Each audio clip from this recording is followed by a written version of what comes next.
வணக்கம் நண்பர்களே. நம்ம திராட்சை செடி நடவு செஞ்சதுலேருந்து கவாத்து வரைக்குமான ஒரு வருட காலங்களில் எப்படி வளர்க்கலாம், எப்படி பராமரிக்கலாம்ன்ற பற்றின வீடியோ தொடரில் இது 9வது பகுதி. நம்ம பந்தலில் திராட்சை செடியை ஒடிச்சு வளர்க்குற சமயங்களில் 3வது ஒடிப்புக்கு பிறகு காய்ப்பூச்சிகள் வளர்ப்பூச்சிகள்னு 2 பூச்சிகள் வரும். இதில் நம்ம வளர்ப்பூச்சிகள் மட்டும் ஒடிக்கணும், காய்ப்பூச்சிகள் எந்த வேலையும் செய்யக்கூடாது அப்படின்னு சொல்லியிருந்தோம்.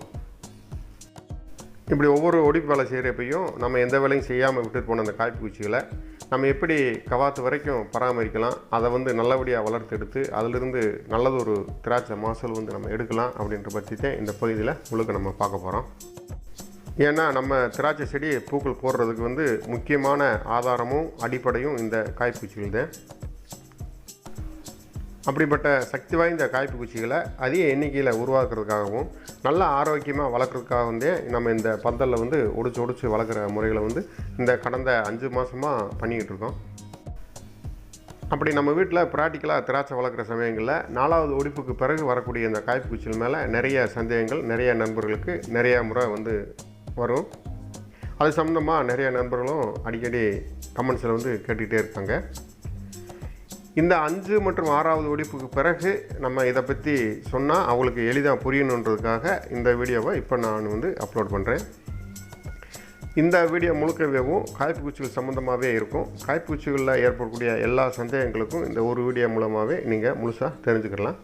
வாங்க வீடியோக்குள்ளே போகலாம்.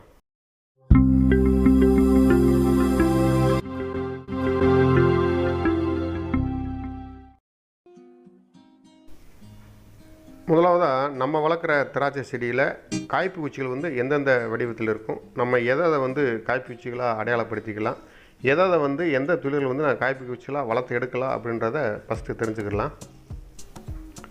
நம்ம 3வது ஒடிப்பு வேலைகள் முடித்த பிறகு 4வது ஒடிப்பு வேலைகள் செய்ய ஆரம்பிக்கிற சமயங்களில் வரக்கூடிய 2 துளிர்களில் ஒரு துளிர் வளர்ப்பூச்சிகளாக வச்சுக்கலாம், ஒரு துளிர் காய்ப்பூச்சிகளாக வச்சுக்கலாம்னு சொன்னோம்.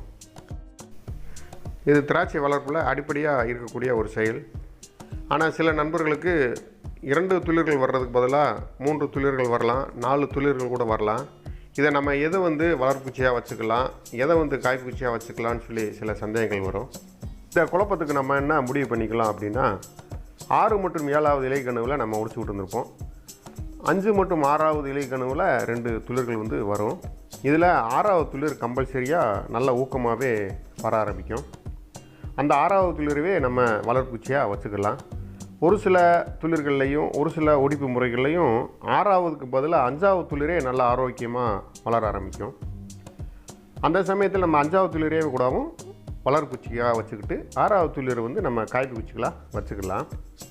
நம்மளுக்கு வளர்ப்பூச்சி தொடர்ந்து வளர்ந்துக்கிட்டே போகணும். அதுக்கு நல்ல ஊக்கமும் ஆரோக்கியமான ஒரு துளிர் கண்டிப்பாக தேவை. அது 6வது கனவுலேருந்து வர்ற துளிராகவும் இருக்கலாம், 5வது கனவுலேருந்து வர துளிராகவும் இருக்கலாம். மேக்ஸிமம் 6வது இலை கனவுலேருந்து வர்றது நல்ல ஆரோக்கியமாக இருக்கும். அப்போ நம்ம ஒவ்வொரு ஒடிப்பு முறைகள் செய்கிறப்பையும் கம்பல்சரியாக ஒரு வளர்ப்பூச்சிக்குன்னு ஒரு துளிர் ஒதுக்கி விட்டுட்டு மற்ற துளிர்களத்தையும் நம்ம காய்ப்பூச்சிகளுக்கு பயன்படுத்திக்கிறணும். சரி, நம்ம இப்போ வளர்ப்பூச்சிக்கு ஒதுக்கி விட்டது போக மீதமாக ஒரு 3 துளிர்களோ 2 துளிர்களோ அல்லது 1 துளிர்கள் இருக்குது அப்படின்னா நம்ம இந்த 3 துளிர்களில் எதை காய்ப்பூச்சிகளாக பயன்படுத்திக்கலாம் அப்படின்னு பார்க்கலாம்.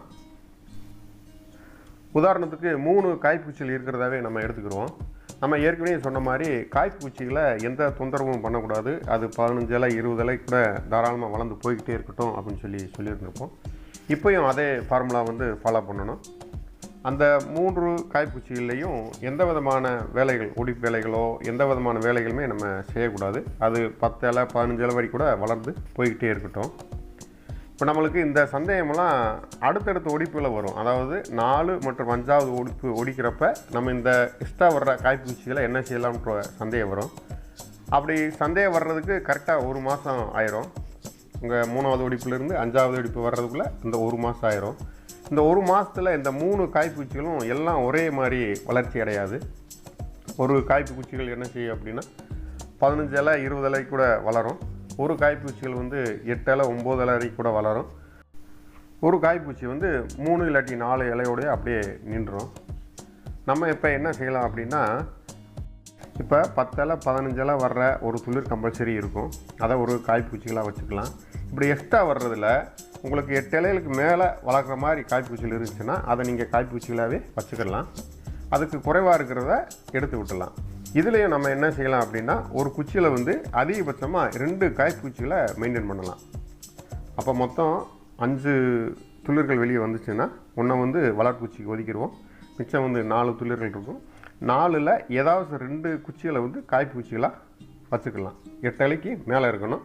இன்னொன்று 15 இலைக்கு மேலே கூட வளர்ந்து போயிட்டே இருக்கும். குறைஞ்சபட்சம் 8 இலைக்கு மேலே இருக்கிற துளிர்களை மட்டும் நம்ம காய்ப்பூச்சிகளாக பயன்படுத்திக்கலாம். அதுவும் அதிகபட்சமாக ஒரு குச்சியில் 2 காய்ப்பூச்சிகள் மட்டும் வச்சுக்கிடணும். இதுக்கு மேலேயும் நம்ம வச்சோம்னா செடிகள் வந்து அடுத்தடுத்து வளர்ச்சி அடையாது. அந்த வளர்ப்பூச்சிகள் வந்து ஆரோக்கியம் இருக்காது. நம்மளுக்கு அடுத்தடுத்து புதுசாக வந்து காய்ப்பூச்சிகள் வந்து கிடைக்காது. சரி, இப்போ அடுத்த கட்டமாக இப்படி 15 இலை வரைக்கும் வளர்ந்துட்டு போயிட்டு இருக்கிற காய்ப்பூச்சிகளில் நம்ம எப்படி பராமரிப்பு பண்ணி இந்த காய்ப்பூச்சிகளை நல்லபடியாக வளர்த்து எடுக்கலாம்னு சொல்லி பார்க்கலாம். நம்ம காய்ப்பூச்சிகளை நல்லபடியாக வளர்த்து எடுக்கிறதுக்காக நம்ம ஒடிப்பு வேலைகள் செய்கிறப்பையும் இந்த காய்ப்பூச்சிகள் என்ன செய்யலாம்னா பந்தல்லேருந்து அப்படியே இறக்கி தொங்க விட்டுடலாம். பந்தல்லையே கட்டி விடாமல் தொங்க விடுறது ஒரு மெத்தடு. இப்படி நம்ம தொங்க விட்டோம்னா நம்ம காய்ப்பூச்சிகளுக்கு தனியாக கவனம் செலுத்திக்கலாம், வளர்ப்பூச்சிகளை தனியாக கவனம் செலுத்திக்கலாம். நம்ம 2யும் போட்டு குழப்ப வேண்டியதில்லை. ஏன்னா நம்ம வளர்ப்பூச்சியில் ஒடிக்க போகிறோம், காய்ப்பூச்சியில் ஒடிக்காமல் வர போகிறோம். இப்படி தொங்க விட்டோம்னா அதில் நம்ம ஒடிப்பில் எதுவும் செய்ய வேண்டியதில்லை. அதுலேருந்து புது துளிர்கள் வரலாம், 15 இலை வரலாம், 20 இலை வரலாம். அது வளர்ந்துட்டே போயிட்டே கூட இருக்கலாம். ஆனால் நம்மளுக்கு வந்து அதில் ஒடிப்பு வேலை எதுவும் செய்யக்கூடாது, செய்ய வேண்டியதில்லைன்றதுனால கீழே அப்படியே தனியாக தொங்க விட்டுலாம். இப்படி நீங்கள் படத்தில் பார்த்தாலே தெரியும். பூராமே இறக்கி தொங்க விட்டுருக்கு. தொங்குறது பூராமே வந்து காய்ப்பூச்சிகள். இப்படி தொங்கிட்டு இருக்கிற காய்ப்பூச்சிகளில் நம்ம என்ன பராமரிப்பு வேலைகள் செய்யலாம் அப்படின்னா, குறைஞ்சபட்சம் 15 இலைக்கு மேலே அது வளர்ந்துருக்கலாம், 20 இலை கூட வளர்ந்துருக்கலாம். அப்படி வளர்ந்துட்டு போயிட்டுருக்கிற சமயங்களில் நுனி பகுதியை மட்டும் கிள்ளி விட்டுறணும். கிள்ளி விட்டுட்டு பக்கத்தில் வந்து நரம்புகளும் வளர்ச்சி அடைஞ்சு வந்துட்டுருக்கும். ஒவ்வொரு துளிர்களை அந்த நரம்புகளை எடுத்து விட்டுறணும். இலை கணுங்களுக்கு இடையில் சிறு சிறு துளிர்கள் வந்து இருக்கும். இது மேலே வரைக்கும் 10 இலைகள் கூட இருக்கும். நம்ம இருக்கிற அந்த சிறு துளிர்களை பூரா அப்படி எடுத்து விட்டுறணும். இப்படி நுனி பகுதியை நம்ம கிள்ளி விடுறதுனால அடுத்தடுத்து வளர்ச்சி வந்து இருக்காது. அதாவது 15 இலைனா 15 இலையோடு நின்றோம், 20 இலைனா 20 இலையோடு நின்றோம். அடுத்து புதிய இலைகள் விட்டு இந்த காய்ப்பூச்சி வந்து வளர செய்யாது. அதுக்கு பதிலாக இந்த காய்ப்பூச்சிகள் வந்து கிரீன் நிறத்தில் இருக்கிற காய்ப்பூச்சிகள் வந்து ப்ரௌன் நிறத்தில் விளைய ஆரம்பிக்கும். நம்மளுக்கு இந்த காய்ப்பூச்சிகள் வந்து ப்ரௌன் நிறத்தில் விளைஞ்சால் மட்டும்தான் அடுத்த கவாத்தில் வந்து நம்மளுக்கு ஈல்டு போட ஆரம்பிக்கும். அப்போ நம்ம முழு கவனமும் காய்ப்பூச்சிகள் வந்து ப்ரௌன் நிறத்தில் மாறுறதுக்கான வேலைகள் செய்யணும்.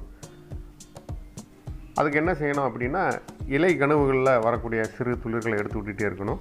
அப்படி நம்ம எடுத்து விட தவறுனா அந்த 2 இலை இருக்கிற சிறு துளிர்கள் வந்து 4 இலை 5 இலை வரைக்கும் வளர ஆரம்பிச்சிடும். இப்படி வளர ஆரம்பிச்சோன்னா எல்லா சத்துக்களும் அந்த வளர்ச்சிக்கு போயிடுச்சுன்னா குச்சிகள் வந்து விளையாது. ஒரு சில சமயங்களில் அந்த புதிய துளிர்கள் வர்றப்பையவும் பூக்கள் போட ஆரம்பிச்சிடும். அப்படி பூக்களை நம்ம பார்க்க ஆரம்பிச்சிட்டோம்னா நம்ம அந்த காய்ப்பூச்சிகள் முழுசாகவே விளையாது. அடுத்து வளர்ப்பு நிலைகளில் நம்ம கவனம் செலுத்த மாட்டோம். அதனால் ஆரம்ப நிலையிலேயும் சிறு இலை கனவில் வரக்கூடிய சிறு துளிர்கள் 1 இலை 2 இலை அந்த அளவில் இருக்கிறப்பையவும் நம்ம வந்து அதை வந்து அப்பப்போ நீக்கி விட்டுறணும். இப்படி காய்ப்பூச்சியில் வரக்கூடிய சிறு துளிர்களை எடுக்காமல் விட்டதுனால இந்த துளிர் வந்து இவ்வளோ தூரம் உயரமாக வளர்ந்துருக்கு. பூக்கள் போட்டு பிஞ்சுகள் வரைக்கும் ஆயிடுச்சு. இதனால் நம்மளுக்கு குச்சிகள் வந்து விளைய ஆரம்பிக்காது, காய்ப்பூச்சிகள் விளைய ஆரம்பிக்காது. நம்மளுக்கு இது சாதாரண பொய்ப்பூக்கள். இது ஆரம்ப கட்டத்திலே நம்ம எடுத்துட்டோம்னா இந்தளவு பிஞ்சுகள் வர்ற வரைக்கும் நம்ம வெயிட் பண்ண வேண்டியதில்லை.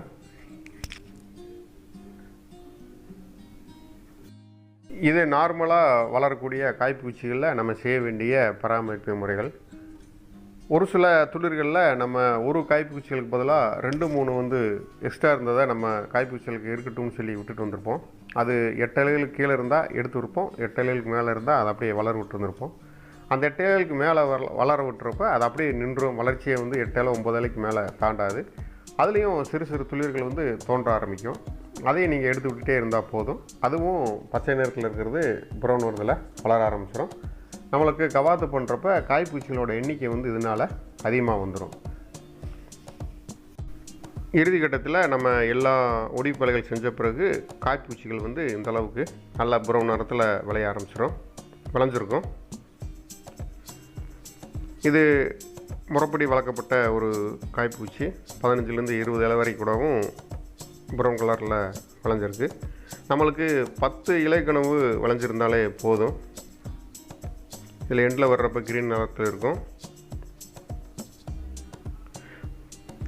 இப்படி 15 கனவுக்கு மேலே ப்ரௌன் நிறத்தில் இருக்கும்.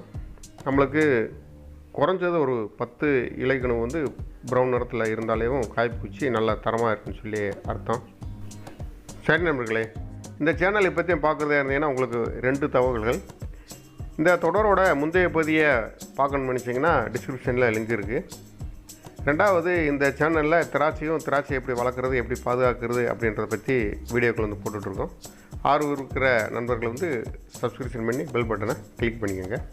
வழக்கம் போல் உங்களுக்கு ஏதாவது சந்தேகங்கள் இருந்தாலோ தகவல்கள் தேவை இருந்தாலோ கமெண்ட் செக்ஷனில் பதிவு பண்ணுங்கள். நம்ம அடுத்து வளர்ப்பு குச்சிகளில் எப்படி காய்ப்பு குச்சிகளாக இறுதி கட்டத்தில் வளர்த்து எடுக்கலாம் அப்படின்றத நம்ம இன்னொரு வீடியோவில் பார்க்கலாம். நன்றி, வணக்கம்.